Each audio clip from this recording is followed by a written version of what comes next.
কই দেখি দেখি দেখি যেতে দিন কোথায় কোথায় দেখি পরে ইন্দিরা সরুন না। কি ব্যাপারটা কি হ্যাঁ? এত বড় কাণ্ড ঘটে গেছে আর এত দেরি করে মামাদেরকে জানাচ্ছিস? আগে জানাসনি কেন?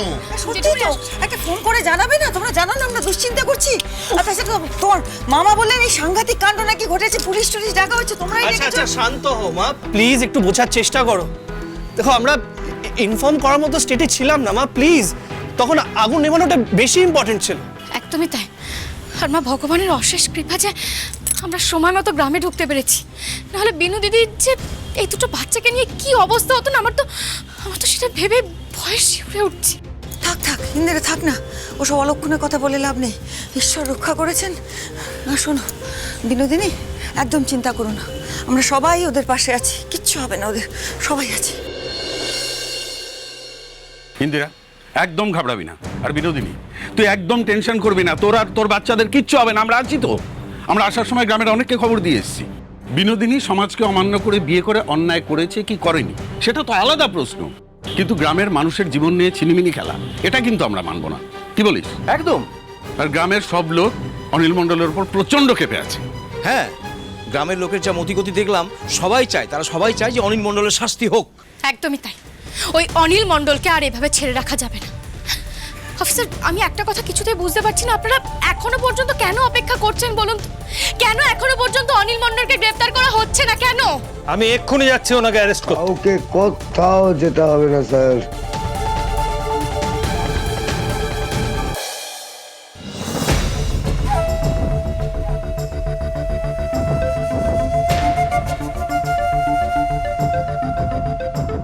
অন্যায় করলে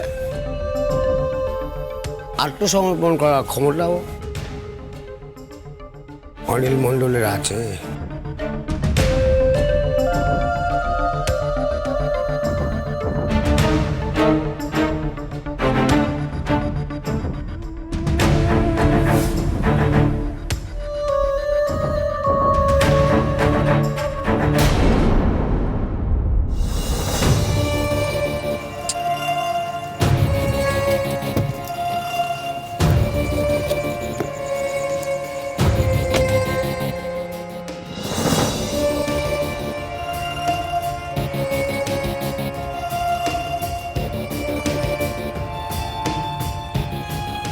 কি হলো হঠাৎ এত রাতে জরুরি তলব?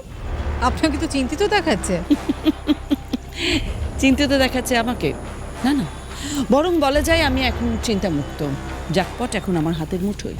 মানে মানে আপনি যদি আমাকে এখন জিজ্ঞেস করেন যে ফিউচার ড্রিম স্কুলের মালিক কে, বা কেউ যদি জিজ্ঞেস করে, আপনাকে বলতেই হবে যে Mrs Ananya Chatterjee. Really? Not only that, আপনি যদি আমাকে জিজ্ঞেস করেন যে এখন ওই চ্যাটার্জি ভিলার মালিক কে, কে? আমি। That's wonderful, that's brilliant. আমরা যেটা চেয়েছিলাম সেটাই হয়েছে। হ্যাঁ, স্কুলটা আপনার নামে হয়ে গেছে। এখন আপনি স্কুলটা আমাকে ট্রান্সফার করে দিতে পারেন। বলুন কত টাকা লাগবে? হ্যাঁ, আমি এক্ষুনি স্কুলটা কিনতে চাই। আপনি স্কুলটা নিতে চাইছেন ঠিকই, আমিও দিতে চেয়েছিলাম, কিন্তু কি জানেন তো, আমি এখন ভেবে দেখলাম যে এই স্কুলটা তৈরির পেছনে আমার অনেক পরিশ্রম আছে, অনেক সময় দিয়েছি আমি, তাই পুরোপুরি স্কুলটাকে আমি দিয়ে দিতে চাইছি না এই মুহূর্তে। মানে কি বলছেন কি আপনি? আপনি তো নিজে বলেছিলেন স্কুলটা আপনার নামে ট্রান্সফার হয়ে যাওয়ার পর আপনি আমাকে পুরো আউটরাইট সেল করে দেবেন। আমি সেখানে নিউ স্কাইল্যান্ড স্কুলের ব্যানার লাগাবো, আমার একটা নতুন ব্রাঞ্চ হবে, আর এই ফিউচার ড্রিমসের কোনো অস্তিত্ব থাকবে না, আর ওই ইন্দিরা সরকারকে আমরা দূরে ছুঁড়ে ফেলে দেবো। সে মতো কথা হয়নি? একদম তাই কথা হয়েছিল, সেরকমটাই হবে, কিন্তু এই নিউ স্কাইলাইন স্কুলের 50% স্টেক থাকবে আমার, অনন্যা চ্যাটার্জির। ঠিক বুঝলাম না। It's very simple. দেখুন, এই যে ফিউচার ড্রিম স্কুলের 50% আমি আপনাকে বিক্রি করছি, সেই টাকাটা আপনি আমাকে দিয়ে দেবেন, আর বাকি 50%-এর স্টেক আমি নেব। সেটা কত? 20 crore। হোয়াট? 20 কোটি টাকা? আপনি কিন্তু বিজনেসটা ভালোই বোঝেন। শুধু বিজনেস কেন, আমি আরও অনেক কিছু বুঝি। এনিওয়েজ, আপনি যদি এই ডিলটাতে রাজি থাকেন তাহলে অ্যাজ আর্লি অ্যাজ পসিবল আমাদের একটা প্রেস কনফারেন্স ডাকতে হবে। আর সেই প্রেস কনফারেন্সে জানাতে হবে যে ফিউচার ড্রিম স্কুলের মালিক দিগন্ত চ্যাটার্জি বা তার মা, যিনি এই পৃথিবীতে এখন নেই, তারা কেউই নন। ফিউচার ড্রিম স্কুলের মালিক এখন হচ্ছেন মিসেস অনন্যা চ্যাটার্জি। আর সেই মিসেস অনন্যা চ্যাটার্জি আপনাকে ফিউচার ড্রিম স্কুলের 50% বিক্রি করতে চাইছে। আপনি নিতে চান কিনা বলুন, ডিলটা করতে চান কিনা বলুন। Okay fine. গুড। ও, একটা কথা জানার ছিল, যে ছেলেগুলো ওই রেহান সেজে ওই ছেলেটার উপরে টর্চার করেছিল, মানে যেটা নিয়ে এত বড় কেসটা হলো, তাদের আপনি সাইড করে দিয়েছেন তো? স্কুলে নিশ্চয়ই আসছে না তারা? ওদের নিয়ে আপনি ভাববেন না, ওরা রোজ স্কুলে আসছে, সেই জন্য কারুর ওদের প্রতি সন্দেহ হচ্ছে না। ওরা যদি স্কুলে না আসতো তাহলে কিন্তু সন্দেহটা হতো। বললাম তো, আপনি ওদের নিয়ে ভাববেন না। ওকে, তাহলে আপনি রাজি থাকলে প্রেস কনফারেন্সটা রাখি। অফকোর্স।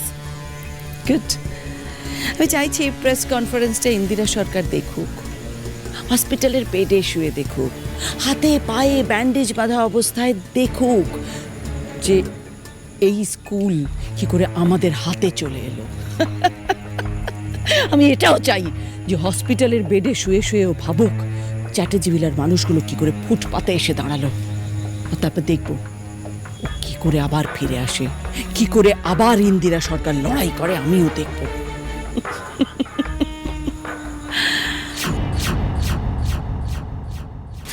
লোকটার কত বড় সাহস!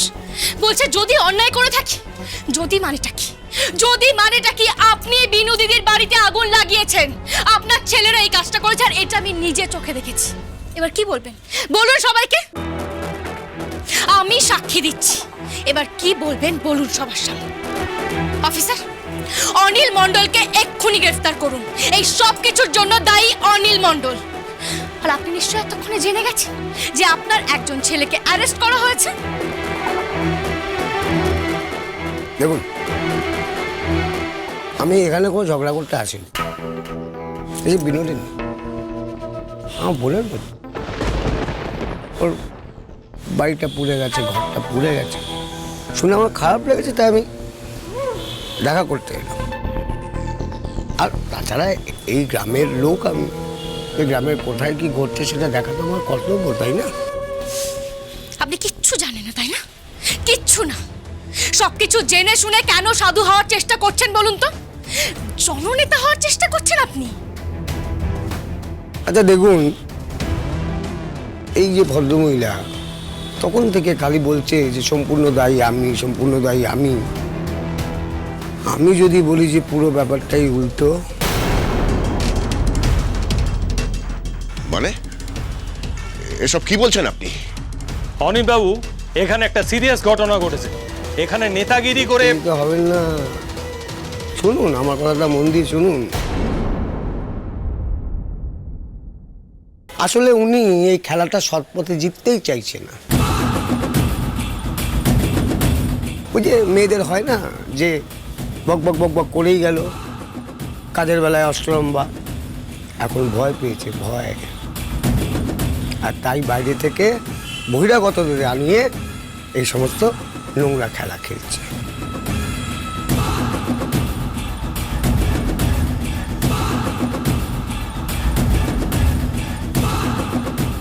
এরকমও তো হতে পারে।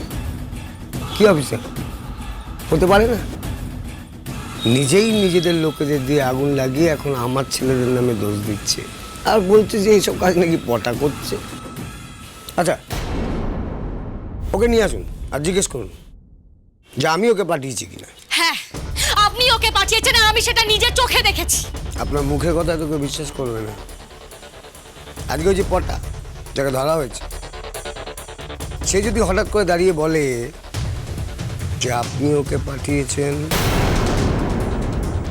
তখন কি করবেন? গর্ব করে